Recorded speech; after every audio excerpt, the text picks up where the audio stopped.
Muy buenas, ¿qué pasa? Bienvenidos al canal Dani Pro Cycling y aquí tenéis el resumen y análisis de lo que ha pasado en la Amstel Gold Race 2022. Carrera con 33 muros, que ahora os voy a enseñar en el perfil, pero recordamos brevemente lo que pasó el año pasado, ese final entre Pidcock, Van Aert y Shadman y ese sprint que yo sigo creyendo que ganó Pidcock, viendo la toma aérea y también la toma lateral que nos pusieron, pero finalmente la victoria se la daban a Wout van Aert, que hoy no estaba en la competencia. Aquí tenéis el perfil, 33 muros para hacer más de 250 kilómetros. Se daba la salida temprano en el día y comenzaba la retransmisión en directo cuando quedaban unos 80 kilómetros para el final. 7 fugados que eran Van Hooydonck, Schelling, Campenaerts, Liepins, Dul, Jacob y Van Poel. Tenían una ventaja pequeña de aproximadamente 1,5 minutos con el pelotón. También estaba intercalado entre el pelotón y este grupo delantero Sénéchal, pero que no pudo llegar a contactar, y por detrás tirando el Alpecin, por supuesto, para el gran favorito como era Mathieu van der Poel. Varias caídas que vimos, sobre todo en rotondas y estrechamientos en la parte trasera del pelotón. Seguía ese ritmo, cogían en el pelotón a Sénéchal, y en las aceleraciones antes de las distintas cotas lo que veíamos es que la ventaja bajaba, veíamos más caídas, esta que afectó además gravemente a Battistella del Astana y también a Ballerini, que podría ser importante para el día de hoy. La ventaja estaba por debajo del minuto, los tenían totalmente controlados, pero había calma en el pelotón, nadie quería probar un ataque desde lejos respecto a lo que hemos visto en otras clásicas, así que dejaban hacer. También una caída de Jack Haid en una de las subidas importantes del día, pero que pudo volver al pelotón, aunque con algún problema mecánico. Seguía la fuga y después del parón que había por detrás les permitió volver a coger algo de ventaja, aproximadamente 1,5 minutos con este pelotón, hasta que empezamos a llegar a los momentos importantes. 55 kilómetros para el final. Estábamos en el Lorberg, que eran aproximadamente 1,5 kilómetros al 5% con máximas del 9. También en el pelotón se entraba con muchísima velocidad.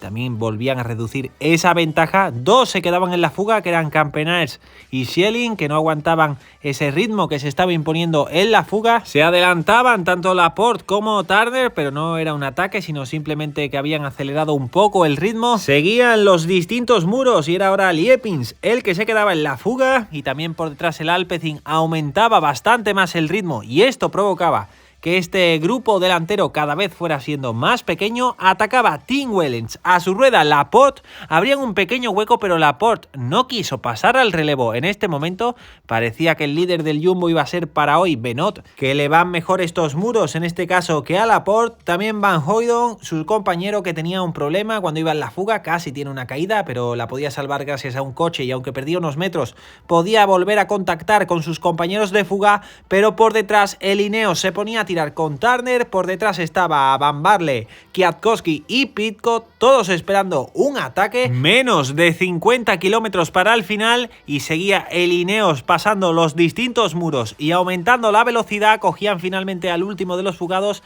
que fue Van Hooydonck, que incluso arrancó pero no pudo llegar a nada, y el que lo quiso volver a intentar en una de las bajadas que teníamos era Tim Wellens, que abría un pequeño hueco, pero ese trabajo del Ineos provocó que le terminaran dando caza. Seguíamos viendo los distintos muros de la jornada y seguía en este caso Turner metiendo ritmo, y todos esperando a uno de los muros, que era el Keutenberg, en este caso que era poco más de 1,7 kilómetros, pero con rampas de hasta el 22. Y cuando llegábamos a esta zona veíamos que ya se quitaba Turner, y el que arrancaba era Kwiatkowski con Pidcock a su rueda.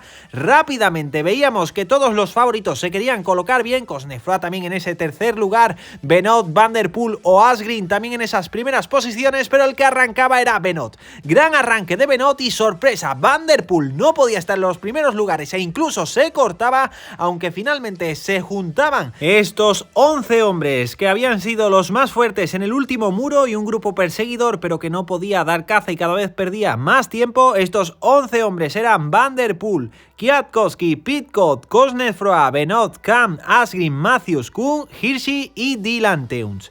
Tenían una ventaja con el grupo trasero de aproximadamente unos 20 segundos, que iba aumentando a medida que iba pasando el tiempo. Kwiatkowski en uno de los momentos que estaba tirando para parecía que se iba, porque se empezaban a vigilar y por detrás también mucha vigilancia y algunas arrancadas, pero que no conseguían contactar. Seguían los buenos relevos y llegábamos a la antepenúltima subida del día, el mítico Cauberg, y el que arrancaba era Hirschi, que parecía que abría un pequeño hueco, pero finalmente les daban caza, parones, y el que arrancaba era Pidcock con Teuns a su rueda. Benoit haciendo el esfuerzo para que no se fueran, le intentaba dar continuidad Dylan Teuns, pero no conseguían irse. Nuevo parón y nueva vigilancia e iban a pasar por línea de meta, y en este momento el que arrancaba era Kwiatkowski, y aprovechando las miradas de los demás volvía a pasar lo de antes, pero esta vez sí cogía un pequeño hueco, se iba en solitario a falta de 20 kilómetros para el final, y en la siguiente de las subidas el que arrancaba era Cosnefroy con muchísima fuerza y conseguía llegar a Kwiatkowski mientras el resto de favoritos se vigilaba. Llegaba y pasaba Cosnefroy, que quería que este hueco se hiciera mayor. Teuns también arrancando por detrás, pero no conseguía contactar con esta dupla que estaba pasando al relevo y que cada vez cogía más ventaja.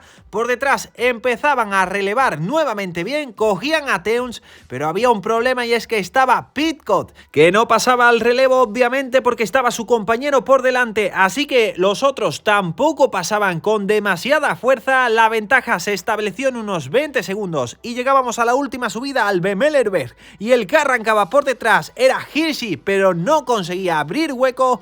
Últimos kilómetros, esa ventaja seguía en los 20 segundos, y sobre todo Asgreen y Van der Poel eran los que se le veía tirar con más fuerza, pero estaba por ahí Pidcock, que hacía que esos relevos no fueran lo más organizado del mundo. Aprovechaban esos últimos 5 kilómetros, y aunque seguían bien a relevos, veíamos distintas pausas y distintas miradas, y estaba claro que este grupo no iba a conseguir llegar porque tenían a Pidcock, que también era muy rápido al sprint, y lo que tendrían que hacer era saltar para darles caza antes del sprint final. Entrábamos en los últimos 3 kilómetros y nuevamente Benoit lo intentaba. Teuns a su rueda, parecía que abrían un pequeño hueco, pero Kasper Asgreen se encargaba de cerrar este hueco, y después de un pequeño parón, el que arrancaba 2 kilómetros para el final era Mathieu Van der Poel con muchísima fuerza. Parecía que se iba, pero nuevamente Kasper Asgreen con un esfuerzo sobrehumano conseguía llegar a su rueda y volvían a parar. La ventaja había bajado a 15 segundos.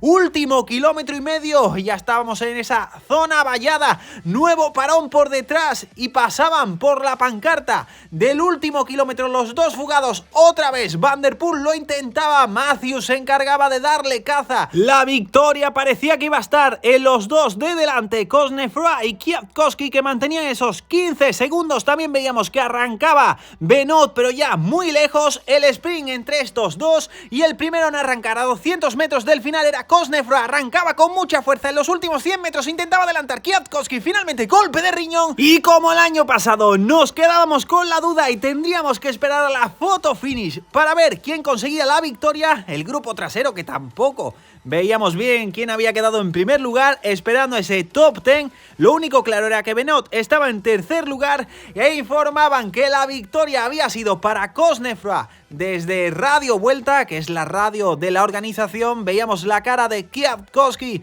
después de la derrota, todos esperando a ver esas repeticiones en la toma aérea, y lo que parecía es que estábamos viviendo un déjà vu del año pasado. La sensación era que Kwiatkowski había pasado en primer lugar, y cuando nos ponían la foto finish, así era, Kwiatkowski había ganado la Amstel Gold Race. No sabíamos a quién se le había ocurrido dar la noticia sin saber quién había ganado. Celebración de Kwiatkowski, y la pobre cara de Cosnefroy al enterarse que finalmente había sido segundo después de que le habían dicho que había ganado. Victoria para Michael Kwiatkowski, segundo lugar para Benoit Cosnefroy y tercer lugar para Tish Benoit, que se subían al podio. Y como veis, cerveza gigante, en este caso para Kwiatkowski, por el organizador de la carrera, o más bien el patrocinador, perdón, de la carrera, que es Amstel, de esta Amstel Gold Race. Aquí el top 10 con Kwiatkowski, Cosnefroy, Benoit, Van der Poel finalmente cuarto, Camp, Asgreen, Matthews, Kuhn, Hirschi y en décimo lugar Teuns. Espero que hayáis disfrutado de este resumen. Ahora nos ponemos con el segundo del Tour de Turquía. Muchas gracias a todos y nos vemos en el próximo vídeo.